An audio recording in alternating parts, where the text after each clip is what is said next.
وامرأته قائمة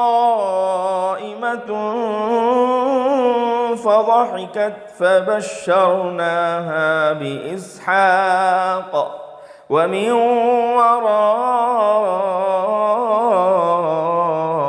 إسحاق يعقوب۔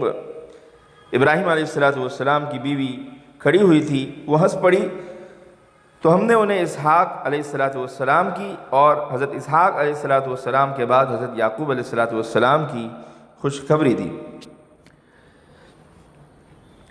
یعنی حضرت سارہ جو مہمانوں کی خدمت گزاری یا کسی اور کام کے لیے وہاں پر کھڑی تھی،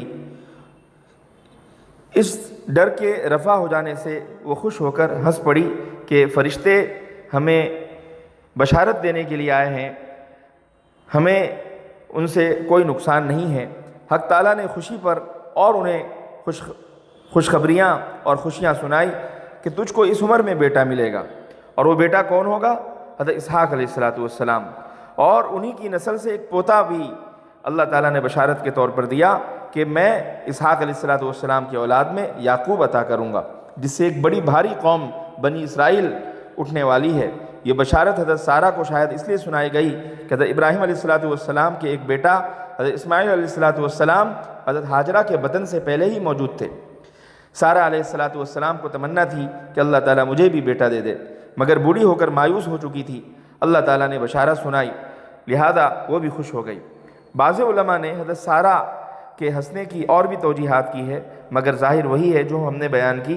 علماء نے وَمِن وَرَاءِ اسحاق یعقوب سے یہ استدلال کیا ہے کہ حضرت اسحاق ذبیح اللہ نہ تھے، بلکہ حضرت اسماعیل علیہ السلام ہی ذبیح اللہ ہیں۔ قالت یا ویلتا أألد وأنا عجوز وهذا بعلی شیخا إن هذا لشیء عجیب۔ حضرت سارہ حضرت ابراہیم علیہ السلام کی بیوی سن کر کہنے لگی، ہائے، کیا میں بڑھیا ہو کر بچہ جنوں گی اور یہ میرے شوہر بھی بالکل بوڑھے ہیں؟ واقعی یہ تو بڑے ہی تعجب کی بات ہے۔ حضرت ابراہیم علیہ السلام کا واقعہ جو اس سے پہلی والی آیت کے اندر آیا کہ اللہ تعالیٰ نے حضرت سارہ اور حضرت ابراہیم علیہ السلام کو بشارت سنائی، اور بشارت میں یہ تھا کہ اس بڑی عمر کے اندر بھی اللہ تعالیٰ آپ کو بیٹا سے نوازے گا۔ تو یا ویلتا کا لفظ ایسا ہے جیسے ہمارے محاورات میں عورتیں کہہ دیتی ہے، ہائے، کیا اس بڑھاپے میں بھی اولاد جنوں گی؟ حضرت سارہ کی عمر کہتے ہیں کہ اس وقت 99 سال تھی، حضرت ابراہیم علیہ السلام 100 سال کے اوپر تھے۔ حضرت سارہ علیہ السلام کا تعجب اور اس کا جواب دیا کہ ایسا ہو تو بالکل انوکھی اور عجیب و غریب بات ہوگی۔ یہ بات آپ کو معلوم ہے کہ حضرت ابراہیم علیہ السلام کا واقعہ قرآن پاک کے اندر بہت ساری جگہوں پر ہے، اور ان آیات کے اندر جو ابھی آپ کے سامنے تلاوت کی گئی اس کے اندر بھی ہے۔ یہاں چند باتیں قابل ذکر ہے۔ اول یہ کہ اللہ تعالیٰ کے بھیجے ہوئے ان فرشتوں کے بارے میں جو بات منقول ہے کہ وہ فرشتے آئے تھے، تو ان میں تعداد کے طور پر جو علماء نے باتیں لکھی ہے وہ یہ ہے کہ ان کی تعداد 3 تھی۔ ان میں حضرت جبرائیل علیہ السلام ایک تھے، دوسرے حضرت میکائیل علیہ السلام تھے، اور تیسرے حضرت اسرافیل علیہ السلام تھے۔ بعضوں نے آنے والے فرشتوں کی تعداد 9 اور 11 بھی ذکر کی ہے۔ دوسری یہ بات سمجھنی ہے کہ اس آیت سے معلوم ہوا کہ آنے والے مہمان کو چاہیے کہ میزبان کو سلام کرے، اور سلام میں اس کو پہل کرنی چاہیے۔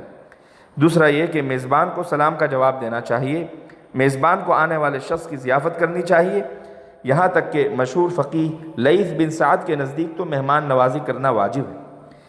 نیز آیت سے جب یہ بات سمجھ میں آئی کہ مہمان نوازی کرنی چاہیے، تو یہ بات بھی سمجھنی چاہیے کہ مہمان جب آئے تو کھانا پیش کرنے میں جلدی کرنا چاہیے، جو بھی بے تکلف ہو پیش کر دیں، کیونکہ بھوک لگی ہو، معلوم نہیں وہ بتکلف اظہار کرے، اس لیے پوچھے بغیر جلد سے جلد کھانا حاضر کر دینا چاہیے۔ نیز یہ بات بھی سمجھ میں آئی کہ جب کھانا پیش کیا جائے تو مہمانوں کو چاہیے کہ جلدی اپنی رغبت ظاہر کرتے ہوئے کھانا کھانا شروع کر دے، تاکہ میزبان کے لیے یہ تیاری اور یہ سامان مہمانی ان کے لیے خوشی اور ضیافت کا باعث بن جائے۔ نیز یہ بات بھی سمجھنے کی ہے کہ مہمان نوازی کے آداب میں سے یہ بھی ہے کہ میزبان اگر نظر گڑائے بغیر دیکھتا رہے کہ مہمان کھاتا ہے یا نہیں، تاکہ اس کو متوجہ کر سکے، تو یہ کیا جا سکتا ہے۔ غالباً اس قوم میں جو لوگ غلط ارادہ جیسے لوٹ مار کے لیے آئے ہوں یا کسی کے گھر جاتے ہوں اور ان کا مقصد برا ہو، تو شاید ان کے لیے کھانا جب پیش کیا جاتا تو وہ کھانا نہیں کھایا کرتے۔ اس لیے جب فرشتوں نے ہاتھ روک لیا تو حضرت ابراہیم علیہ السلام کو گھبراہٹ ہوئی۔